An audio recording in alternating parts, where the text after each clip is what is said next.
Hello and welcome to this episode of Electronic Cafe Celebrates. A bit more of a goth twist in this particular episode, but this album, like all the others, is 40 years old, but we're looking at the incredible First, Last and Always by the Sisters of Mercy. It was a debut studio album released in the 11th of March through the band's Merciful release label. As Andy said, there's a bit of a goth flavour to this episode, but then again, I've always loved goth music. The Sisters of Mercy, The Cure, The Mission, Bauhaus, Susie and the Banshees, and newer acts like She Passed Away from Turkey, who I mentioned in our first ever Electronic Cafe episode. Goth bands always used a lot of synthesizers. Not only that, goth music is very much intrinsically linked to the dark electronic music that we love.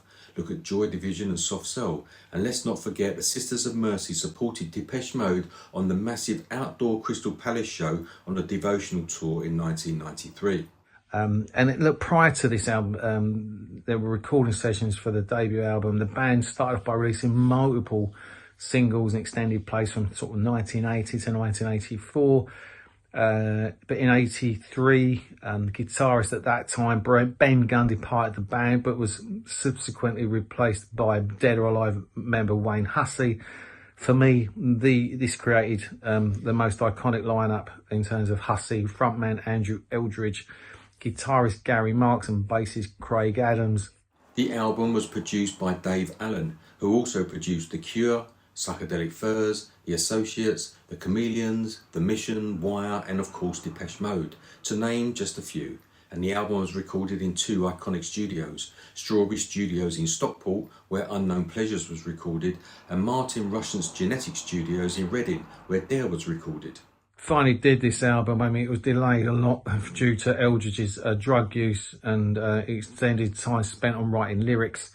But it was preceded by two singles, the album, by Walk Away and No Time to Cry. They did okay in the UK singles chart, but didn't blow it up. There's no two ways about it. When this album was released, the band was already falling apart. But as we know, so much great music has come out of chaos. Andy has mentioned the classic Sisters lineup, but let's not forget one element that gave the Sisters of Mercy their distinctive sound, their drummer, Doktor Avalanche, or the Oberheim DMX drum machine as he is better known. But the album came in and peaked at number 14. But here's the thing, that because of Eldritch's timing, production and writing lyrics and his drug habits causing massive delays, the band were in massive debt when this album was released.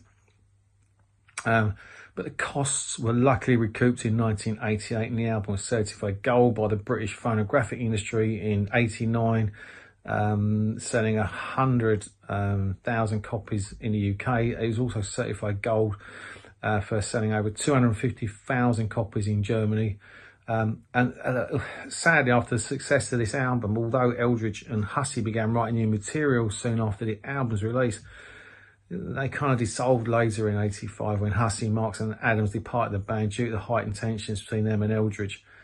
So that was the only Sisters of Mercy album, First, Last and Always, which featured that amazing lineup, which is really sad. But what happened then was obviously Hussey and Adams went on to form The Mission. But in this particular moment in time in 1985, when this album came out, it was an amazing piece of sort of goth rock that went down a storm and is an iconic album worth celebrating. So happy anniversary, First, Last and Always by Sisters of Mercy. Such a fantastic album, 40 years old.